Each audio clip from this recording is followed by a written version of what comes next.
حجت الاسلام حضرت سیدنا امام محمد بن محمد غزالی علیہ رحمۃ اللہ والی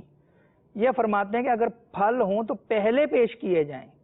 کہ طبی لحاظ سے ان کا پہلے کھانا زیادہ موافق یعنی مفید ہے، یہ جلد ہضم ہوتے ہیں، لہٰذا ان کو معدے کے نچلے حصے میں ہونا چاہیے۔ ظاہر ہے کہ ہم جب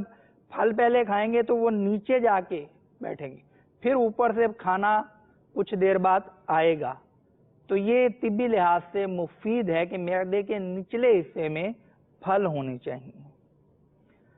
اور فرماتے ہیں کہ قرآن پاک میں بھی پھل کو مقدم کیا گیا ہے، اس سے بھی آگاہی ملتی ہے، معلومات ملتی ہیں کہ پھل پہلے ہونے چاہیے۔ چنانچہ سورۃ الواقعہ میں ارشاد ہوتا ہے، ترجمہ کنز الایمان، اور میوے جو پسند کریں اور پرندوں کا گوشت جو چاہیں۔